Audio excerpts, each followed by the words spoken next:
예, 수험생 여러분 안녕하십니까? 자, 지금부터요. 이제 대망의 바이블 강의를 시작하겠습니다. 예, 편입 유기화학이고요. 그다음에 뭐 의체학대, 그다음에 연고대 편입 그 외에 유기화학이 필요하신 분들은 이 지금부터 말씀드리는 이게 몇 강으로 끝날지는 모르겠습니다. 그건 저도 잘 모르겠지만 일단 한번 해봐야 돼요.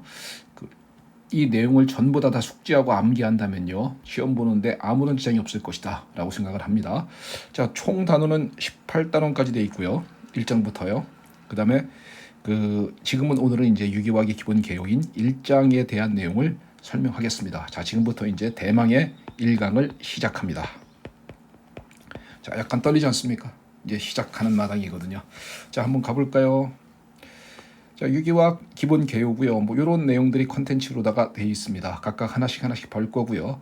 1단원에서는요, 중요한 것은 여기 공명 구조에 관한 얘기, 이게 좀 중요하고요. 그다음에 혼성궤도 함수, 요 내용이 좀 중요합니다. 자, 한번 쭉 훑어보고요. 내용을 한번 짚어보도록 하겠습니다. 한번 보시지요. 자, 첫 번째 유기화학의 기본 개요입니다. 기원 반응이라고 써 있죠. 자, 요건 아주 유명한 얘기거든요. 과거에는 무기화합물하고요, 유기화합물이 이렇게 구분돼 있었어요. 요거는 생체 내에서는 만들어질 수 없다. 생체 내에서는 만들어질 수 없다. 요건 생체 내에서만 만들어진다. 이렇게 인식됐던 거예요. 과거에. 이렇게 인식됐던 건데, 독일의 벨러라는 과학자가요, 무기물인 암모늄 시아네이트를 갖다 가열했더니만 유기물인 유레아가 되었다라는 걸 알아냈거든요. 그러면 무기화합물을 유기화합물로 만들어낼 수 있구나. 그러니까 생체 내에서 만들어지는 줄만 알았던 유기물질을 인간이 만들 수 있구나 이거예요. 그러니까 이때부터 유기화학이 발달되기 시작한 거죠. 그래서 지금까지 한 200년 동안 발달되었고, 그래서 지금은 여러분들에게 시험 과목인 유기화학이다라는 것이 있는 겁니다. 그러니까 이건 뭐 역사적인 반응이고 유명한 반응이니까 그냥 기억만 좀 해두시지요. 암모늄 시아네이트를 가열해서 유레아를 만들었다. 이게 유기화학의 최초 기원 반응이다라는 것은 역사적인 반응이니까 조금 기억해둘 필요성은 있다라고 생각을 합니다. 자, 이 정도만 하고 짚고 넘어가시죠. 자, 양자수는요, 요거는 무료 제가 유기 기본 강의에서 제가 앞부분에서 충분히 많이 설명을 해놨습니다. 그러니까 주양자수, 부양자수, 자기양자수, 펜양자수 이거에 관한 얘기들은 충분히 제가 설명을 많이 했으니까 여기서는요, 바이블 과정에서는 이 정도의 내용은 생략해도 될 것 같습니다. 이 정도 충분히 이해한다고 생각해도 믿어도 되겠죠? 바로 넘어갑시다. 마찬가지입니다. 오비탈도 전자가 존재하는 공간에 관한 얘기고요. 그 다음에 오비탈들은 1s, 2s, 2p, 3s, 3p 이렇게 쭉 나가는 오비탈들이 어떻게 만들어지는 것이며 얘들의 에너지 준위는 어떻게 되는가, 이것도 역시 기본 무료 강의에서 다 설명을 했거든요. 그러니까 이것도 지금 여기서 넘길게요. 자, 전자배치의 기본적인 원리, 아우프와 프린서플, 파울리-베타 원리, 훈테 규칙이다라는 것도 이것도 역시 무료 강의에서 전부 다 설명을 해놨으니까 여기서는 일단 넘기겠습니다. 이 정도는 안 해도 될 것 같아요. 자, 다음 페이지 또 볼까요? 1번부터 20번까지 전자배치 기본입니다. 아주 기초적인 얘기고요. 유기화학에서는 1번부터 20번까지만 할 수 있으면 되고요. 일반학에서는 1번부터 30번까지는 할 수 있어야 되거든요. 그러니까 지금 여기서는요, 유기화학이기 때문에 1번부터 20번까지 전자배치는 기본으로 다 되어야 한다. 바로바로 튀어나오도록 연습하셔야 됩니다. 이런 것들은 기본 무료 강의 때 다 해놨기 때문에 여러분들이 충분히 다 외웠다라고 생각할게요. 만약에 이게 안 되시는 분들은 앞에 부분을 다시 보시고 기본 무료 강의를 갖다 다시 들어보시고 그 다음에 내용을 전부 다 암기한 다음에 그 다음에 임하시면 됩니다. 자, 결합의 형성 옥테트롤 하면 돼. 이온 결합이다라는 것은 어떻게 만들어지나요? 라는 거 보면요, 원자번호 11번 나트륨은요, 소디움은 전자배치가 1s2, 2s2, 2p6, 3s1이죠. 그러면 NA는 NA 양윤이 되려고 할 겁니다. 원자과 전자가 하나인데 얘가 나가면 되잖아요. 그러면 옥테트롤을 만족하게 되니까 1s도 2s도 2p6가 되죠. 그래서 NA는 NA 양윤이 되려는 경향성을 보인다라는 거죠. 이렇게 양윤이 되려는 화학종을 우리는 금속이다라고 표현하거든요. 그러면 NA는 NA 양윤이 되려는 금속입니다. 이렇게 될 수 있겠죠. 자, 17번 CL 같은 놈은요, 전자배치가 조금 크게 키워볼까요? 1s도 2s도 2p6 3s도 3p5입니다. 원자과 전자는 이렇게 7개죠. 7개의 원자과 전자를 가지고 있는 상황에서 원자과 전자가 8개가 되는 것이 옥테트롤이지 않습니까? 그러면 전자 1개가 이렇게 들어와 주면 될 겁니다. 들어와 주면 Cl 음이온이 될 것이고요. 그래서 전자 배치는 1s2, 2s2, 2p6, 3s2, 3p6인 옥테트로를 만족하는 이와 같은 상태가 되었습니다. 그래서 Cl은 어떤 성질이 있냐 하면은 Cl은 Cl 음이온이 들리는 경향성을 보이고요. 이와 같이 음이온이 들리는 경향성을 보이는 화학종을 비금속이라고 부르는 겁니다. 그러면 이런 얘기예요. NA는 Na 양이온이 되려고 하고 Cl은 Cl 음이온이 되려고 하니까 양이온과 음이온 간이 화학 결합을 한다라는 거죠. 그 결합을 우리는 이온 결합이다라고 부르는 겁니다. 그래서 양이온과 음이온 간의 정전기적 인력에 의한 결합이다라는 것을 이온 결합이다라고 부르는 것입니다. 이건 뭐 너무 간단한 얘기니까 충분히 다 이해하고 있고요. 이해하고 있다고 믿어도 되겠죠. 그리고 여러분들 기본 강의에서 기본 무료 강의에서 제가 이런 것도 설명했었던 것 같습니다. 자, 바로 넘기겠습니다. 전기 음성도와 공유 결합이다라는 것을 한번 보도록 하시지요. 자, 전기 음성도 값 외우고 있나요?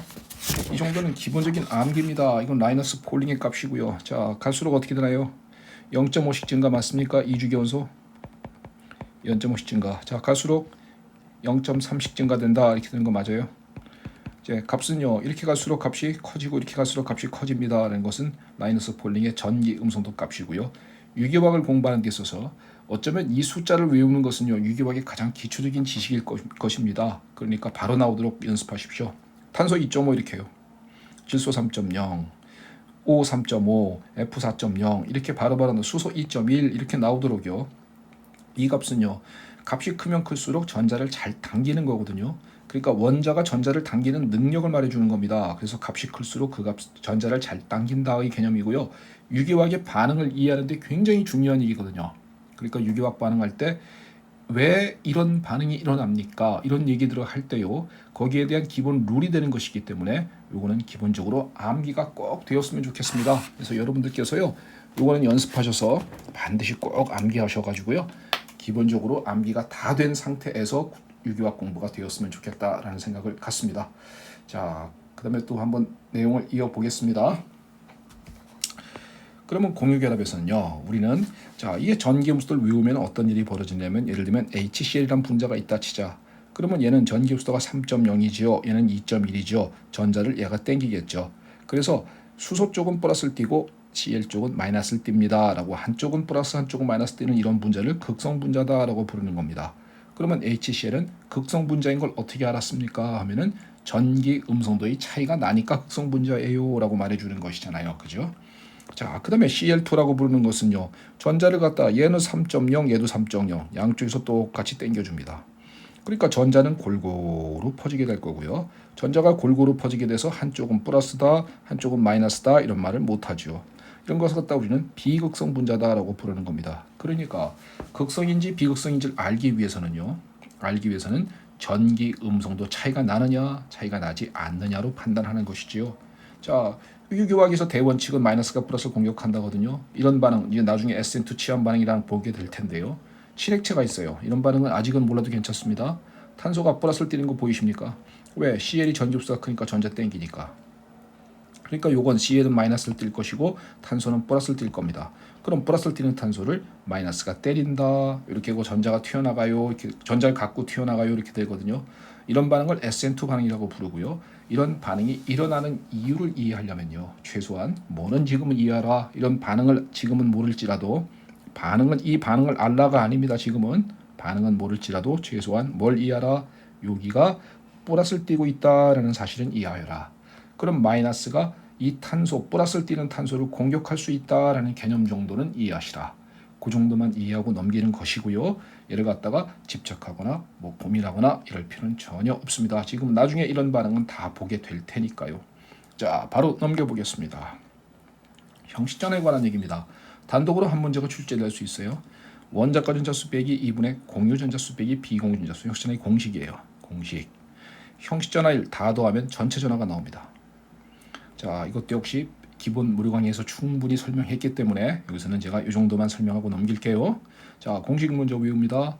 원자가 전자수 빼기 2분의 공유 전자수 빼기 비공유 전자수. 형식전화를 다 더하면 전체 전화다.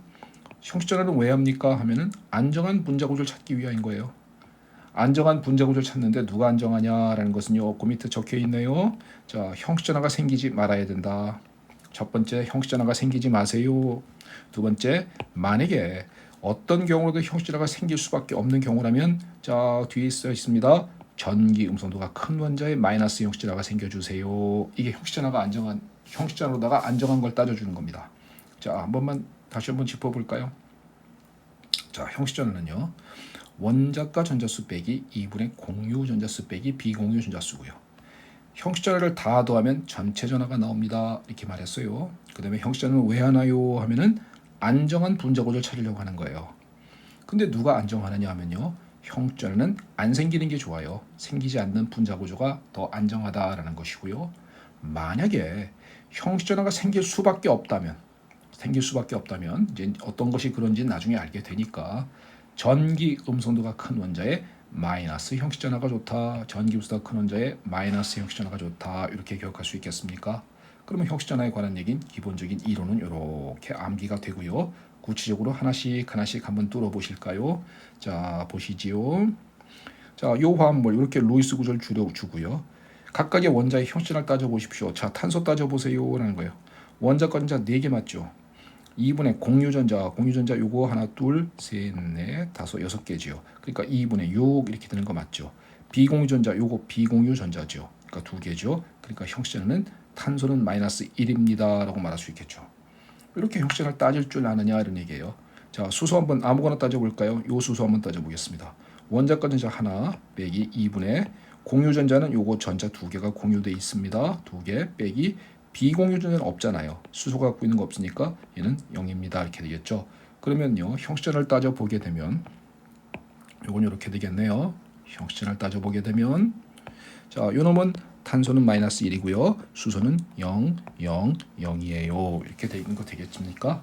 그러면요. 다 더하면 얼마죠? 다 더하면 전체 전하다 그랬어요. 그러니까 전체가 마이너스 1이 되죠. 그러니까 이 화합물은 CH3에 마이너스를 띠는 화학종이구나 이렇게 얘기할 수 있다라는 겁니다. 이렇게 판단되는 거 이게 바로 요놈이다라는 것을 얘기할 수 있다라는 거. 이 정도는 가능하십니까? 자, 몇 가지만 연습해 더 해볼까요? 자, 산소 한번 보실까요? 산소. 자, 원자과 전자 6. 이게 6이다라는 것이 이게 안 튀어나오면 오래 걸리는 거예요. 그러니까 이런 건 바로바로 튀어나오고 연습하셔야 됩니다. 그 다음에 2분의 공유전자 그랬어요. 공유전자는 하나, 둘, 셋, 넷, 다섯, 6개죠. 그러니까 2분의 6 빼기 비공유전자는 바로 요게 비공유전자죠. 빼기 2 하니까 얘는 플러스 1입니다. 이렇게 될 것이에요. 자, 수소 갑니다. 아무거나 수소 3개 중에 아무거나 한 개 해볼게요.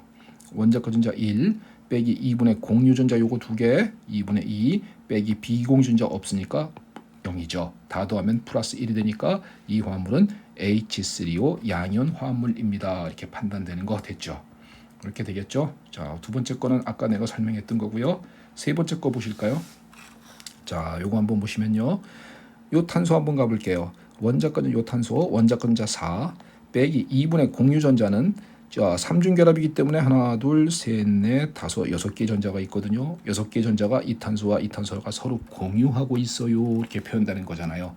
그러니까 2분의 6 빼기 여기가 비공유 전자지요. 그러니까 2개 해서 전체적으로 마이너스 1입니다. 이렇게 되겠죠.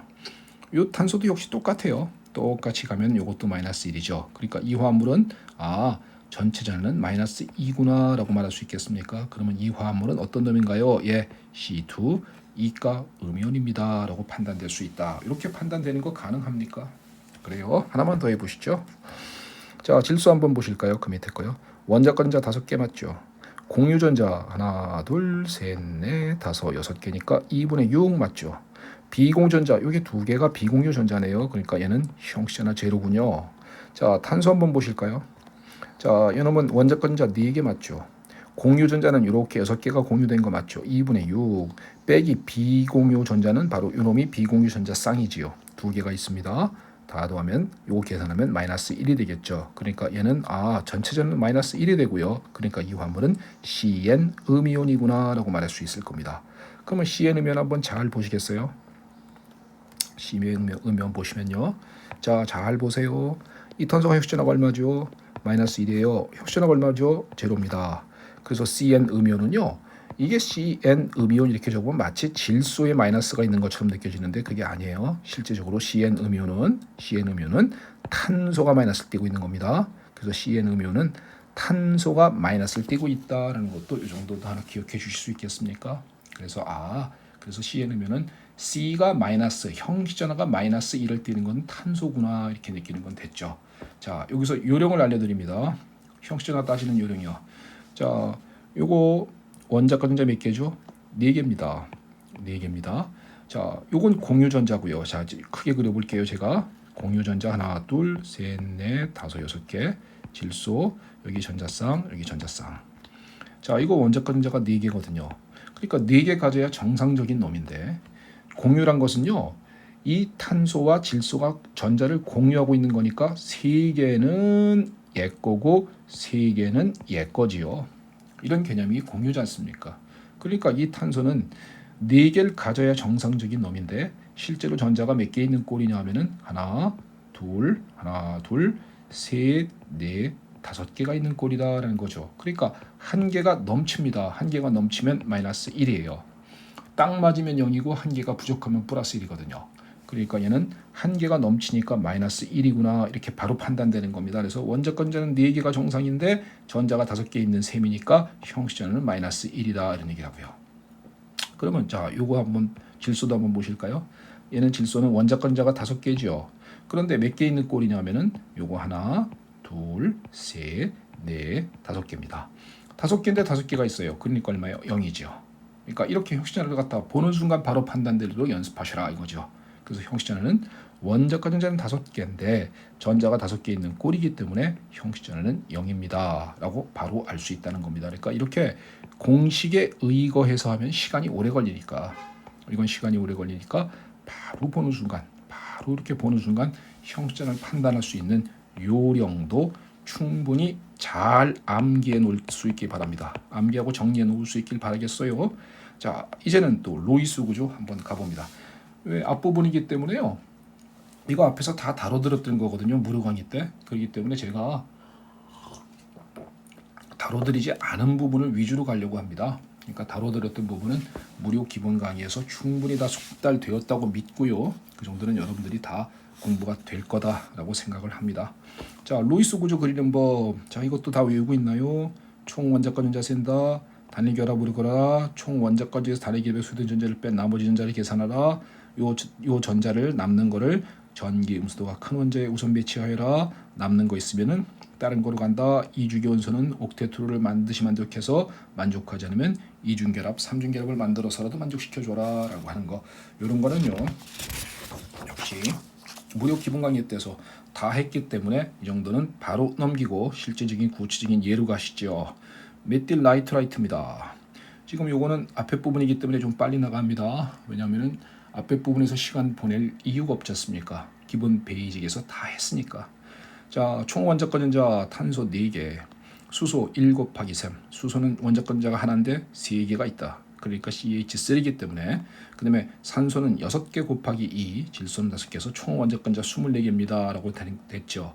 단일 결합을 일단 그려냈습니다. 왜 이런 식으로 단일 결합을 그립니까? 라는 것은요. 이런 것을 뭐 예를 들면 이렇게 그리면 안 되나요? 이렇게 얘기하는 사람이 있는데요. 이렇게 그리는 거 이런 건 안 됩니다. 왜 안 되는지는 나중에 끝까지 갔다 오면 자동으로 이해합니다. 그러니까 지금은 이런 건 신경 쓰지 마시고 이렇게 그린다 이렇게만 기억하시겠습니까? 그러면 총 원자과 전자 24개에서 단일 결합의 전자 하나, 둘, 셋, 넷, 다섯, 여섯, 일곱, 여덟, 아홉, 열, 열하나, 12개가 써먹혔으니까 12개를 계산하라 이거죠. 요 놈을 누구한테 먼저 배치하느냐? 전기 음성도가 큰 원자에 우선 배치하라 이런 얘기라고요. 그러니까 12개의 전자를 갖다가 전기수도가 큰 놈은 누구지요? 예, 산소가 제일 크지요. 3.5입니다. 그러니까 12개를 배치합니다. 하나, 둘, 셋, 넷, 다섯, 여섯, 일곱, 여덟, 아홉, 10개 배치했고요. 나머지 2개를 질소에 그 다음 전기 음수도에 큰 놈에 배치하면 될 겁니다. 자, 이렇게 전자쌍을 찍어놨어요. 그 다음에 옥테트루를 반드시 따져야 되거든요. 이주기 원소는 옥테트루를 반드시 따져야 되고 따져보니까 자, 이 탄소는 당연히 만족하고요. 수소는 당연히 헬륨의 전자 배치면 되기 때문에 이거는 옥테트루를 아니어도 괜찮습니다. 이거는 전자 2개만 있으면 되거든요. 자, 탄소 만족하고요. 산소도 만족하죠. 주변에 전자가 8개가 있어요. 자, 이쪽 산소도 만족합니다. 주변에 전자가 8개가 있습니다. 이렇게 전자가 8개가 있고요. 질소 보시면은 전자가 요거 2개, 요거 2개, 여기 2개니까 6개밖에 없죠. 그러니까 요게 옥테트루를 만족을 못하고 있는 겁니다. 그럴 때는 이중이나 삼중 결합을 만들어서라도 만족시켜줘라 그랬거든요. 그러니까 전자를 한 쌍을 한번 이렇게 넘겨볼게요. 자, 산소에 있는 전자쌍을 넘겼어요. 이걸 넘긴 구조를 여기다 그려볼게요. 그러면 이렇게 되겠네요. 그죠? 이렇게 될 겁니다. 자, 이렇게 된 상태는 옥테트루를 따져보면 탄소 만족하지요. 주변에 전자가 8개 있지요. 이런 얘기예요. 자, 산소 역시 만족하죠. 주변에 전자가 8개 있죠. 질소 역시 만족하죠. 8개 있죠. 산소 역시 만족하죠. 이렇게 옥테트루는 모두 다 만족하는 구조입니다. 라고 말할 수 있을 거예요. 너무 빠르거나 이런 거 아니죠. 이거 다 앞에서 했던 부분이라서요. 그래서 지금 이 정도만 하고 넘어가겠습니다. 자, 근데 왜 전자를 갖다 굳이 얘만 넘기냐? 네가 넘어가라 이렇게 해서 될 수도 있잖아요. 여기 있는 전자가 넘어갈 수도 있지 않습니다. 그러면 이렇게 될 겁니다. 그러면 구조를 그리면 이렇게 구조 그림이 그려질 것이고요. 옥테트루는 얘가 모두 만족합니다. 그러면 위의 구조와 아래 구조 중 누가 더 안정한 구조냐라는 것을 말해보자는 겁니다. 자, 이때 형식전환 따지는 겁니다. 형식전환 따져볼게요. 자, 몇 개가 제정상? 4개가 제정상인데 몇 개 있는 꼴? 4개 있는 꼴입니다. 전자 1개가 있는 꼴이니까. 그러니까 형식전환 제로 이렇게 되겠습니까? 몇 개가 제정상? 6개가 제정상인데 몇 개 있는 꼴? 요거 하나, 여기 있는 거 2개, 3개, 요거 2개까지 해서 5개 있으니까 플러스 1이죠. 형식전화가 플러스 1로 생깁니다. 질소 형식전화 0 하고 보이십니까? 산소 형식전화 마이너스 1 하고 보이세요? 이렇게 보는 순간 바로 탁 하고 나오도록 연습되어야 합니다. 다 더하면 당연히 0입니다. 그러니까 얘는 형식전화가 이 산소는 플러스 1이고 이쪽 산소는 마이너스 1이다라는 것이 보인다는 겁니다. 그런데 밑에 구조는요. 형식전화 따져보니까 0이고요. 따져보니까 0이고요. 따져보니까 0이고요. 따져보니까 0입니다. 형식전화가 전부 다 안 생깁니다. 앞에도 그랬습니까? 형식전화는 생기지 마세요가 안정하다고요. 그러니까 요 화합물이 더 안정한 루이스 구조입니다 라고 말할 수 있다고요. 더 안정한 더 좋은 루이스 구조예요 라고 말할 수 있는 것은 형식전화가 생기지 않았기 때문입니다 라고 판단할 수 있다는 것. 이 정도 가능할까요? 이 정도 여러분들 이렇게 잡는 거 충분히 가능하겠습니까? 예, 이 정도가 가능하다면 예, 앞에서 기본 유기화학을 잘 공부하였다라고 얘기해 줄 수 있을 것입니다. 자, 그 밑에 있는 거 얘기해 볼까요? 다중결합과 결합의 세기라는 겁니다. 자, 화학결합은요, 삼중결합이 있고 이중결합이 있고 단일결합이 있어요. 당연히 삼중결합이 결합이 제일 세지요. 그래서 결합 에너지가 제일 크다라고 표현하는 겁니다. 그 다음에 결합 길이는 당연히 단일결합이 제일 길지요. 결합 길이는 단일결합이 제일 길고 결합의 세기는 삼중결합이 제일 세요 라고 말하는 거, 이 정도는 기본적인 상식의 범주로 충분히 이해될 수 있겠지요. 그래서 우리는 화학결합은 결합 에너지는 삼중결합이 제일 세고 삼중, 이중, 단일의 순서이고 그 다음에 결합의 길이는 단일결합이 가장 길다. 그래서 단일결합, 이중결합, 삼중결합의 이 순서를 보여줍니다 라고 말하는 거, 이 정도는 충분히 안다라고 생각하고 넘겨주겠습니다. 자, 이제 공명에 관한 얘기입니다. 이 공명 구조가 여기에 이제 레조넌스 스트럭처라고는 공명 구조에 관한 개념인데요. 이걸 갖다가 이해를 못하는 수험생들이 엉뚱한 구조 그림을 엄청 그립니다. 그러니까 그런 게 아니고요. 공명 구조 그리는 것은 기본적인 원칙이 있거든요. 그 원칙에 대한 얘기를 지금부터 보겠습니다.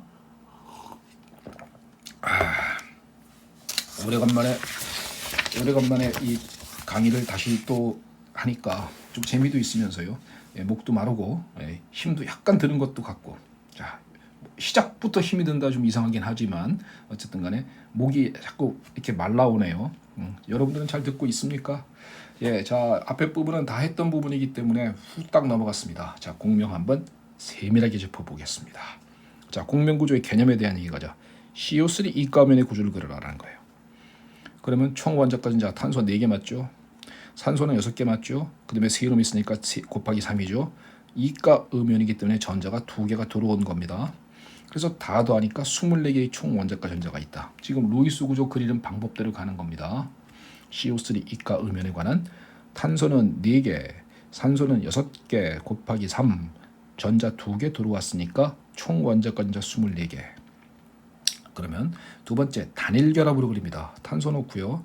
산소가 단일 결합으로 그려냈어요. 그러면 총 원자 건자 24개에서 단일 결합에 하나, 둘, 셋, 넷, 다섯, 6개의 전자가 써먹혔고 18개의 전자가 남습니다 라고 말해줄 수 있는 것까지 되겠습니까?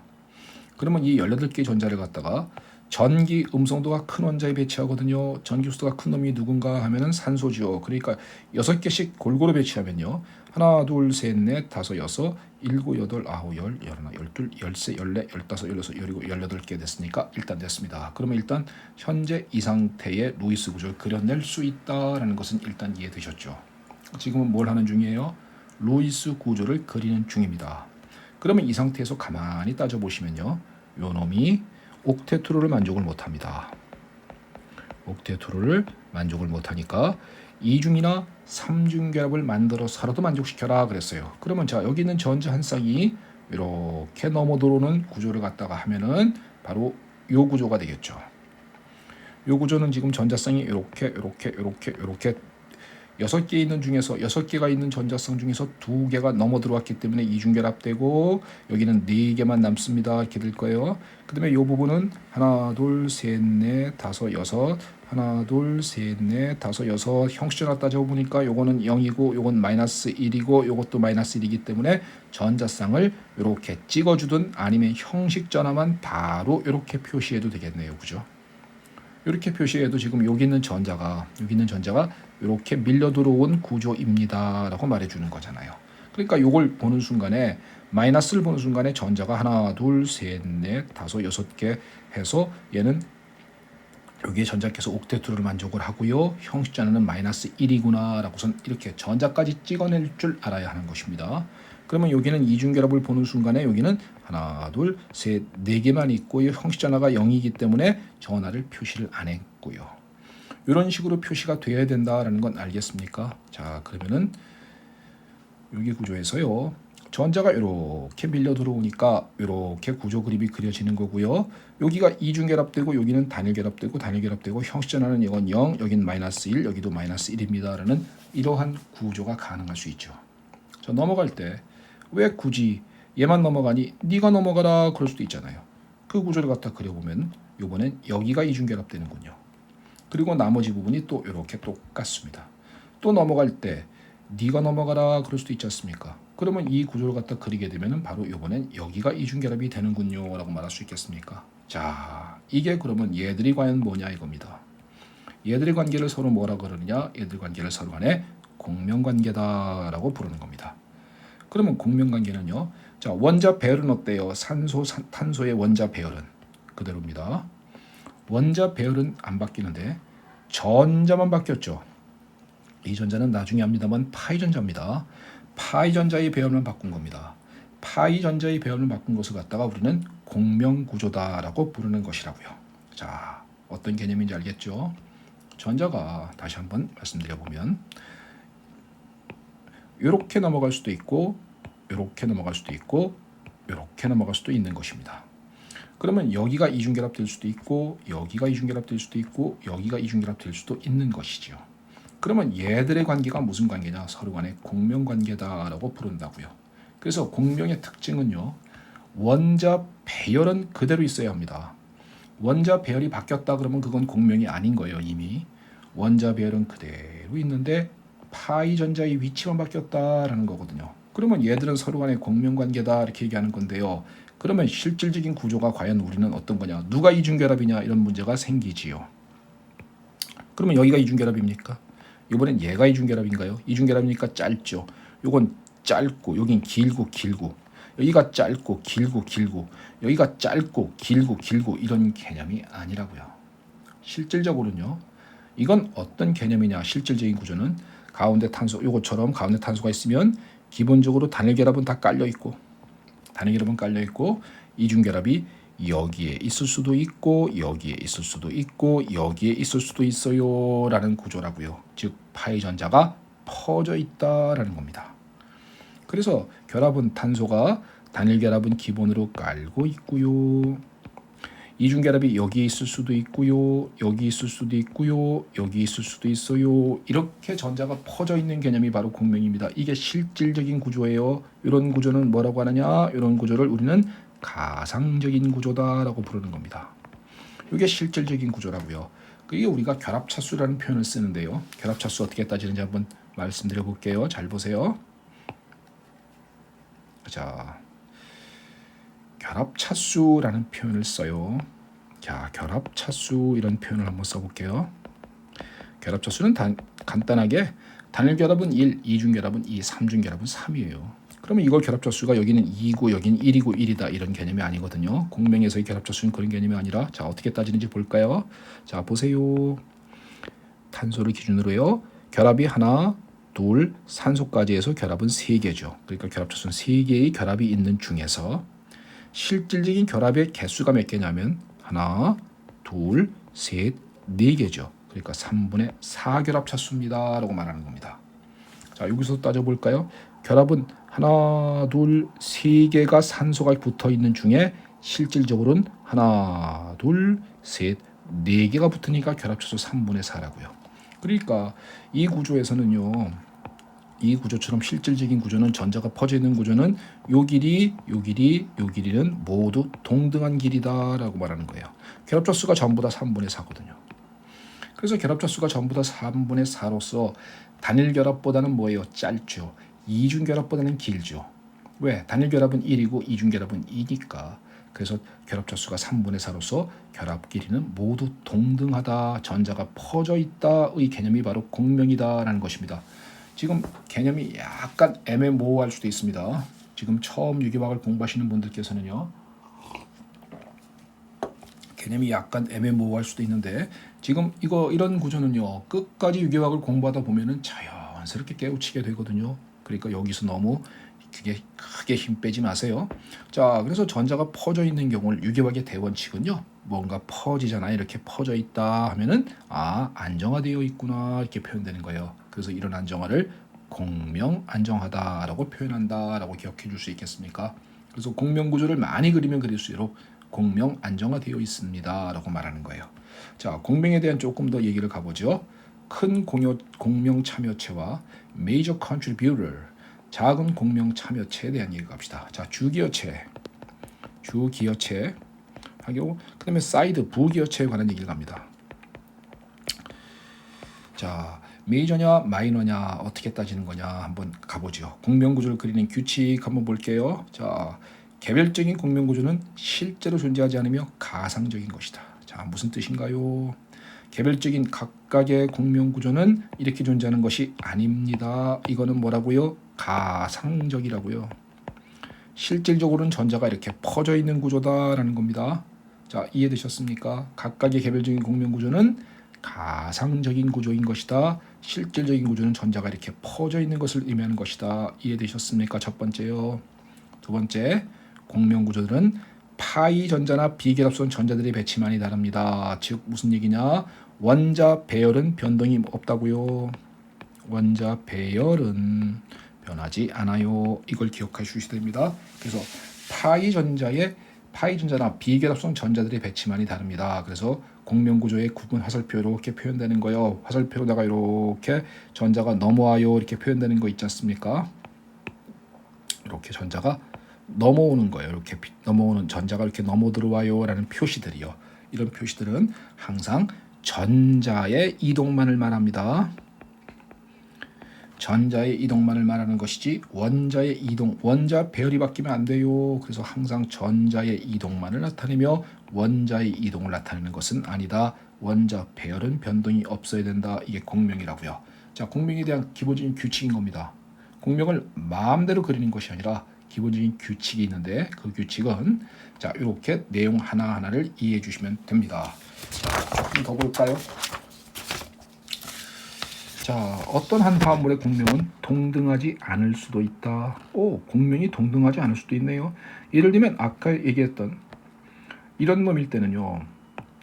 이런 놈일 때는 얘든 결국은 뒤틀어 놓으면 똑같잖아요. 이렇게 돌려놓으면 얘를 갖다 이렇게 돌려놓으면 똑같지 않습니까? 그러니까 얘들은 동등한 공명 구조다라고 말할 수 있는 건데요. 어떤 화합물은 동등하지 않을 수도 있어요. 예를 들면 이런 겁니다. 자, CH3가 있고요. C가 있고 이중결합 O에 CH2에 여기가 마이너스를 띄고 있는 놈이다 라고 생각해 보시죠. 여기 있는 전자가 이렇게 밀려 들어와서 전자가 이렇게 밀려나가는 공명이 가능하거든요. 이렇게 구조를 그리면 이런 식으로 그려지겠죠. O, 여기가 마이너스를 띌 것이고 여기가 이중결합되고 CH2가 되겠죠. 바로 이 구조를 말하는 겁니다. 이거 갖다가 우리는 에놀레이트라고 부르는데요. 나중에 다 알게 되니까 이거 왜 이렇게 그려요 이런 거 얘기하지 말자. 이런 얘기는 끝까지 갔다 오면 자동으로 이해되고요. 여기서 이제 유기화학을 거의 처음 접하시는 분들이 구조 그림을 자기가 스스로 막 창제해서 그림을 그립니다. 절대 그러지 마세요. 알았지? 유기화학은 그렇게 창제하는 개념이 아니에요. 그러니까 동등하지 않을 수도 있다라는 걸 설명하기 위한 구조 그림을 제가 그려드린 겁니다. 그러면 이 구조를 보시면 여기는 탄소가 마이너스를 띄죠. 근데 여기서는 산소가 마이너스를 띄죠. 두 놈은 공명인 건 맞지만 얘들은 동등하진 않죠. 똑같진 않잖아. 그러니까 동등하지 않다. 그래서 동등하지 않을 수도 있다. 이 말도 이해될 수 있겠습니까? 그래요. 그다음에는 자 여기서 둘 중에 누가 더 좋습니까? 라는 거예요. 자, 앞에서 배웠던 개념이 있죠. 전기 음성도가 큰 놈의 마이너스를 띄는 얘가 더 좋은 공명 구조다 이렇게 얘기할 수 있겠죠. 더 좋다. 전기 음성도가 큰 원자의 마이너스를 띄는 형식장을 가져라 그랬지 않습니까? 그렇기 때문에 얘의 공명보다는 얘가 더 좋은 공명 구조이다 라고서 얘기해 줄 수 있다라는 것도 이렇게 기억할 수 있겠지요. 그래서 두 개의 공명 구조 중 더 안정한 공명 구조는 산소의 음이온이 있는 공명 구조이다. 이 말까지도 이해가 되겠습니까? 자, 일단 여기까지 됐죠. 그다음에 공명 구조는 자, 루이스 구조를 따라야 되고 당연히 옥테트루를 만족하여야 합니다. 옥테트루를 만족하지 못했다. 옥테트루를 만족하지 못한다. 이런 공명은 공명이 아닙니다. 이런 공명 구조는 공명 구조가 아니니까 기본적으로 옥테트루를 따라야 되는 것은 기본이구나 라고 말할 수 있는 거 되겠습니까? 자, 다섯 번째요. 공명 완성체는 각각의 공명 구조가 더 안정하다. 이 말이 무슨 말이냐면요. 공명이 많을수록 더 안정해진다. 이 말이에요. 포커스는 여기 있습니다. 공명이 많을수록 그 환부는 더 안정해진다. 공명이 많을수록 더 안정해진다. 그러니까 공명 구조를 많이 그리면 그릴 수 있을수록 전자가 많이 퍼지는 거거든요. 전자가 많이 퍼지니까 그만큼 더 안정하다라고 말하는 것입니다. 이렇게 정리할 수 있겠습니까? 자, 그래서 공명을 안정한 것은 누구냐면요. 공명이 많은 게 좋아요. 옥텟은 기본적으로 깔려야 되고 그 다음에 가능한 많은 수의 결합, 즉 다중결합이 많을수록 더 좋습니다. 그러니까 공명이 많을수록 좋고 그 중에서도 또 다중결합이 많을수록 더 좋고요. 그 다음에 전기 음성도에 마이너스가 있는 것이 좋고요. 그 다음에 정원화가 안 생기는 것이 좋죠. 정원화가 안 생기는 것이 좋다. 자, 요 밑에 구조 보실까요? 옥테트를 다 만족합니다. 전자가 이렇게 넘어가는 공명 가능하거든요. 얘가 플러스를 띄고 얘가 마이너스 띄는. 여기서 이게 더 좋은 공명이라는 거죠. 이건 별로 좋지 못하죠. 작은 참여체입니다. 왜 그렇습니까? 옥테트루를 만족을 못합니다. 탄소가 만족을 못하고 그 다음에 형식 전화가 생깁니다. 마이너스 플러스의 형식 전화가 생기지 않습니까? 그렇기 때문에 이런 공명은 별로 좋은 공명은 아니다라는 겁니다. 다만 공명이 불가능하다는 아니에요. 가능하긴 한데 좋은 공명은 아니다. 이런 개념이라고요. 여기서의 어떤 분이 이렇게 얘기하는 분도 있습니다. CH3에 이중결합 O에 이렇게 된 구조인데 아니 전자가 이렇게 넘으면 왜 안 되죠? 그럼 이렇게 공명의 약속은 이렇게 쌍화살표 씁니다. 이건 공명의 약속이에요. 이렇게 쌍화살표 쓰는 건 공명의 약속. 그러니까 CH3하고 C에 이렇게 돼서 여기가 플러스를 띄고 여기가 마이너스를 띄는 이런 공명은 왜 안 됩니까? 자, 이런 공명은 말 자체가 안 되죠. 이거보다 더 나쁘죠. 전자가 이렇게 넘어가는 공명보다 더 나쁩니다. 왜 더 나쁩니까? 전기 음수도가 작은 탄소가 마이너스를 띄어요. 이런 공명은 아무런 의미가 없는 겁니다. 그러니까 전자를 갖다가 마음껏 자기 마음대로 돌리지 말라 이 소리입니다. 가끔 가다가 이제 유기화학을 거의 처음 접하시는 분들은 자기 마음대로다가 막 전자를 돌립니다. 그렇게 돼서 이런 공명 구조도 가능한 거 아닌가요? 라고서 말을 하는 수험생이 있는데 이런 공명은 아무런 의미 자체가 없어요. 이건 그래도 그나마 의미가 있어요. 왜 의미가 있느냐? 탄소가 플러스를 띄고 있다는 걸 알 수는 있거든요. 그렇기 때문에 적당한 뉴클레오파일이 탄소 플러스를 때리는 이런 반응이 가능하다라고 말할 수는 있는 겁니다. 그런데 이 말이 지금 무슨 말인지 몰라도 지금은 괜찮아요. 그렇지만 이런 공명은 아무런 의미도 없다라는 것을 기억해 줄 수 있겠습니까? 자, 공명에 관한 메이저는 바로 이 정도를 기억하면 될 겁니다. 옥텟 규칙은 만족해야 된다. 가능한 많은 수의 결합이 좋습니다. 공명이 많을수록 좋고 또 다중결합이 많을수록 좋습니다. 그 다음에 전기 음성도가 큰 원자에 마이너스를 띄면 좋습니다. 그 다음에 가능한 전하가 생기지 않아야 합니다. 즉 플러스 마이너스가 생기지 않는 것이 좋습니다. 이게 공명의 메이저 공명 구조다라고선 얘기해 줄 수 있다는 것. 이 정도 기억되겠지요? 이 정도 기억해 주시고요. 지금 개념이 약간 수험생 여러분들 중에 약간 애매하다라고 느껴지시는 분이 있을지 모릅니다. 그런 분들은요, 유기화학을 끝까지 갔다가 돌아오시면 어차피 이거 한 번 보고 말 거 아니지 않습니까? 끝까지 가서 몇 번 또 반복하고 하실 거예요. 그때 몇 번 반복하다 보면 지금 제가 했던 말들이 쉽게 이해된다는 것을 알게 될 겁니다. 그러니까 지금은 여기서 너무 지식이 없는 상태에서 너무 매달리지 마세요. 이렇게 힘을 갖다가 너무 쓰지 못하는데 너무 힘을 빼버리면요, 진도를 쭉쭉쭉 나가는데 방해 요인이 되거든요. 그러니까 힘 빼지 마시고 내용을 이 정도만 정리하고 넘어간다라고 생각해 주셨으면 좋겠습니다. 자, 그 다음에 가봅니다. 유기분자의 구조식은 분류해 볼게요. 사슬형과 고리형이 있고요. 포화탄화수소 알칸이라고 합니다. CnHen 플러스 E 맞죠? 이건 저는 발음을 그냥 알칸이라고 발음할게요. 알케인이라고 교수님은 읽으시는데 저는 그냥 알칸이라고 읽겠습니다. 그 다음엔 불포화탄화수소는 2중이나 3중 결합이 있다라는 소리입니다. 2중이나 3중 결합이 있다라는 것이고요. 2중 결합이 있는 놈을 알케인이라고 합니다. 저는 알케인이라고 발음할게요. 교수님은 알킨이라고 발음하시죠. 일반식은 CnHen입니다. 그 다음엔 알카인이라고 교수님은 읽으시는데 저는 그냥 알킨이라고 발음할게요. 알킨이라고 발음하고 일반식은 CnHen-입니다. 이렇게 일반식은 기억해 주세요. 포화탄화수소는 고리형 포화탄화수소를 갖다 사이클로알칸이라고 합니다.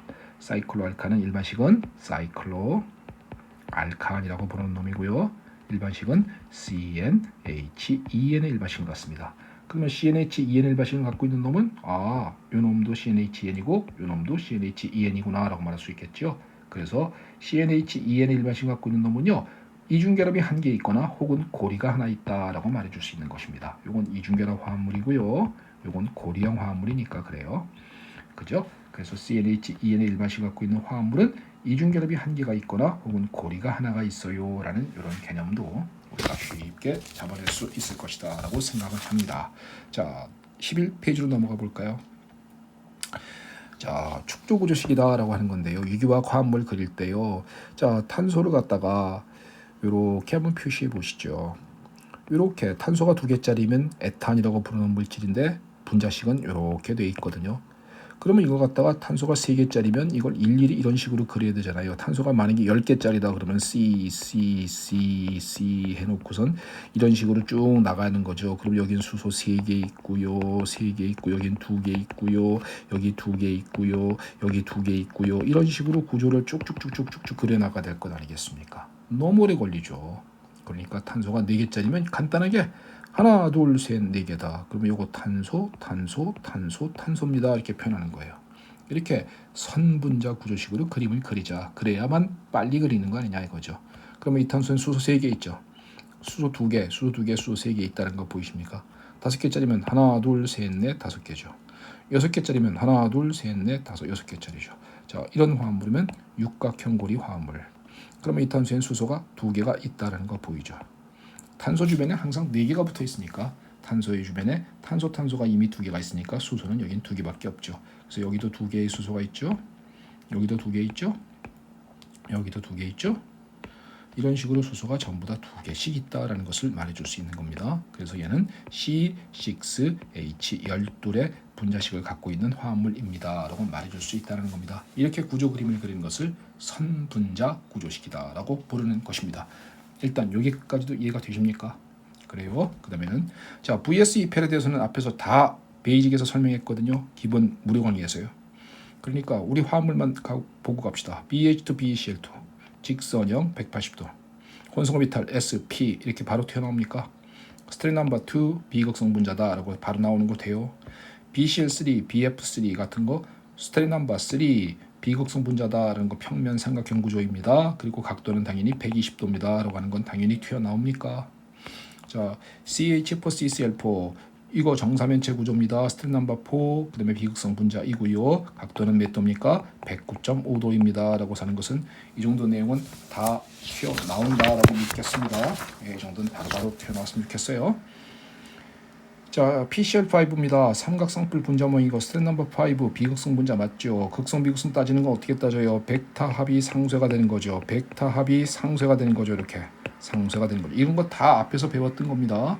그래서 얘는 확장 옥테트 화합물이고 옥텟 규칙의 예외인 화합물입니다. 3주기 원소이기 때문에 가능한 거예요. SF6 마찬가지입니다. 얘도 스테린 넘버 6 정팔면체 비극성 분자입니다. 라고 말해주는 거 맞죠? 자, 암모니아입니다. 스테린 넘버 4 비공유 전자성이 질소의 한 쌍이 있으니까요. 그래서 얘는 극성 분자다라는 것도 보이십니까? 비공유 전자쌍은 비공유 전자쌍 방향으로 전자를 당긴다고 보는 겁니다. 그러니까 벡터 합이 상쇄가 안 돼요. 이 말이 무슨 말인지 알아듣는 거 맞죠? 자, 물분자 스테린 넘버 4입니다. 예, 비공유성은 비공유성 방향으로 당기니까 벡터 합이 이렇게 가는 겁니다. 상쇄가 안 됩니다. 그래서 얘는 극성 분자입니다. 라고 말해줄 수 있다라는 것입니다. 그래서 극성 분자, 비극성 분자, 그 다음에 스테린 넘버 1, 2, 3, 4, 5, 6까지 이 정도 내용은 VS, EPR 기본적인 내용 앞에서 다 했으니까 지금은 여기서 넘기겠습니다. 자, 다이렉트로 넘기고 여기 보시죠. 다이폴 모멘트는 전하량 곱하기 거리입니다. 쌍극장 모멘트는 전하량 곱하기 거리예요. 그래서 쌍극장 모멘트는 자, 벡터 합이 상쇄냐 상쇄가 아니냐의 개념인데요. 자, CL이 전자 땡기죠. CL이 전자 땡기죠. CL이 전자 땡기죠. CL이 전자 땡기죠. 정사면체에서 땡기니까 벡터 합이 상쇄가 되겠죠. 그래서 쌍극장 모멘트는 0 디바입니다. 쌍극장 모멘트의 단위는 디바이라는 D를 갖다 단위로 쓰거든요.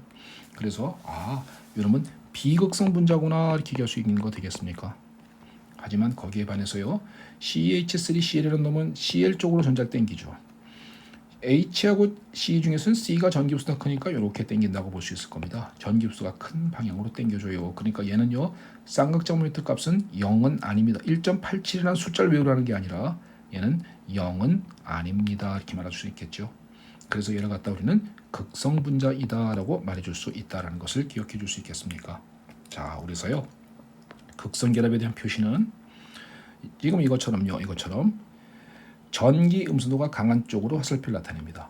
즉 CL이 전기 음수도가 C보다 크니까 전자를 이렇게 당겨줘요 라고 표시해 준다고요. 요거 이렇게 당겨줘요 라고 표시되는 거 되겠습니까? 이것도 마찬가지로 이렇게 되는 거. 이건 CCl4는 비극성 분자가 될 것이고요. 전기 음수도가 큰 C가 N이 있기 때문에 전자 이렇게 당겨줘요 이렇게 본다고요. 전기 음수도가 강한 방향 쪽으로 가라 이거라고요. 그래서 여기 있는 이런 분자들은요. 쭉 보시면 아시겠지만 분자들은 전부 다 극성 분자들이며 어느 방향으로 전자를 당기는지에 대한 그런 얘기를 할 수 있으면 돼요.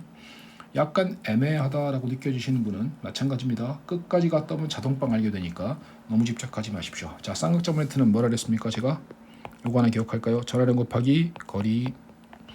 전하량이도 중요하지만 거리도 중요하거든요. 그러니까 얘가 크면 얘도 큰 겁니다. 그랬을 때 우리가 CH3F, CH3Cl, CH3Br, CH3I에서 쌍극장 모멘트의 순서대로 나열해 보십시오 라고 말하면요. 얘들 갖다 순서대로 나열해 보세요 하면은 F가 전기흡수가 제일 크기 때문에 전자를 가장 많이 당겨서 느낌상으로 이런 것 같죠. 이런 것이 느낌이 옵니다. 이게 바로 우리가 느낌으로 그래요. 왜 느낌이 그러냐면요. F란 놈은 전기 음수도가 제일 크기 때문에 전자를 가장 많이 당기기 때문에 가장 극성을 띨 것이다 라고 말할 수 있어요. 하지만 실질적으로는요. 두 개는 뒤집히거든요. 그래서 CH3가 제일 크고 그 다음에 CH3F 그리고 나머지는 그대로입니다. CH3Br 그 다음에 CH3I의 순서를 보여주는 거예요. 요거 두 개가 뒤바뀝니다. 요거 두 개가 뒤바뀌는 이유가 뭐냐면요. 거리 때문에 그렇거든요. CL은 F보다 거리가 멀어요. 원자 반지름이 크거든요. 그렇기 때문에 두 놈의 순서가 뒤바뀌어요 라는 것은 거리의 문제 때문이다 라고 암기해 줄 수 있겠습니까? 이거 갖다가 또 따지면요. 여기는 거리가 더 크지 않습니까? 이렇게 따지면 한도 끝도 없어요. 기본적으로 전기 음수도가 큰 놈은 깔고 있는데 F하고 CL이 뒤바뀌는 이유가 뭐냐라는 겁니다. 그랬을 때 얘는 거리가 길기 때문에 쌍극자 모멘트가 큽니다라는 것을 기억해 주세요. 그러니까 느낌상으로는 이렇게 될 것 같은데 실제로는 CL과 F가 뒤바뀐다라고 암기가 되어야 하는 겁니다. 이렇게 유기화학은요. 화합물 하나하나마다 특성마다 이렇게 특성적인 내용들은 이해가 되었으면 그렇게 암기가 되어야 돼요. 그래서 암기가 될 수 있도록 이런 것에 너무 집착하거나 신경 쓰지 마시고 암기 잘 해 놓을 수 있기를 바라겠습니다. 여기까지 이해가 되셨습니까? 자, 여기까지가 오늘 1강은 이 정도만 하시죠. 1강 이 정도만 말씀드리고 다음 시간에 또 2강 이어서 계속 나가고요. 앞에 부분이기 때문에 진도 조금 빨리 나갑니다. 진도 조금 빨리 나가다가 뒤에 가서 설명을 자세히 해야 되는 부분은 좀 더 자세한 설명을 드리겠습니다. 자, 수고했습니다.